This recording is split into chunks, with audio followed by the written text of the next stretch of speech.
குழந்தைகளின் நலனில் அக்கறையும் பொறுப்பும் கொண்ட அனைவருக்கும் வணக்கம். கிராமப்புற மாணவர்களுக்கான கல்வியை வழங்குவதில் அரசு பள்ளிகளின் பங்கு மிக மிக முக்கியமானது.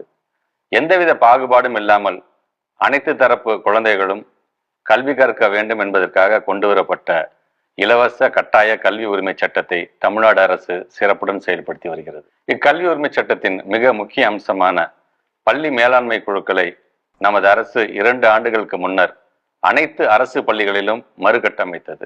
அக்குழுவில் உறுப்பினர்களாக உள்ள நீங்கள் அனைவரும் கடந்த 2 ஆண்டுகளாக சிறப்பாக செயலாற்றி வருகிறீர்கள்.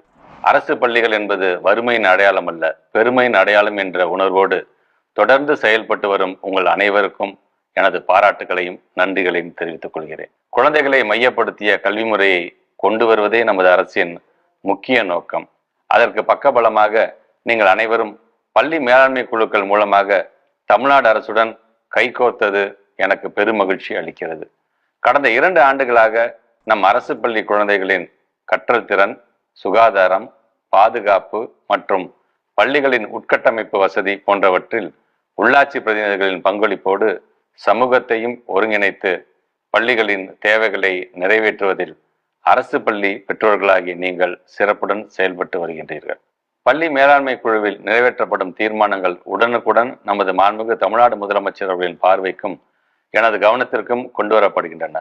அத்தீர்மானங்களை பரிசீலித்து அதனை செயல்படுத்திட தொடர்புடைய துறைசார் செயலாளர்கள் மற்றும் அலுவலர்களை இணைத்து மாண்புமிகு முதலமைச்சர் அவர்களின் தலைமையில் மாநில அளவிலும் மற்றும் ஆட்சியர் தலைமையில் மாவட்ட அளவிலும் கண்காணிப்பு குழுக்கள் அமைக்கப்பட்டு செயல்பட்டு வருகின்றன.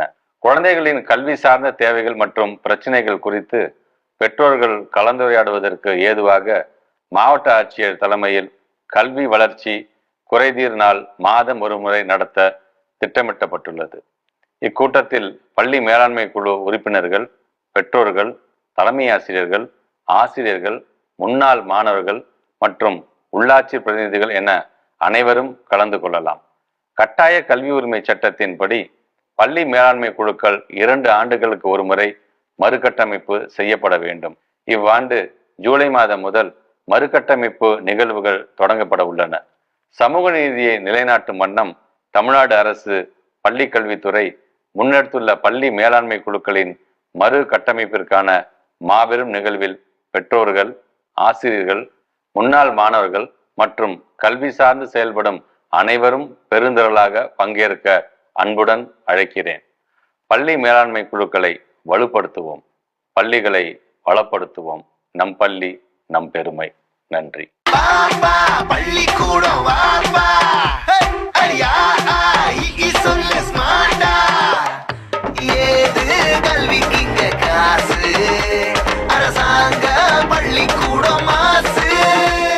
பெற்றோர்கள் அனைவரும் நமது குழந்தைகள் படிக்கும் பள்ளிகளுக்கு செல்வோம்.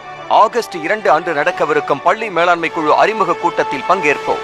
குழந்தைகளின் கனவுகளை நிறைவேற்றுவோம். நாள் ஆகஸ்ட் 2 வெள்ளிக்கிழமை.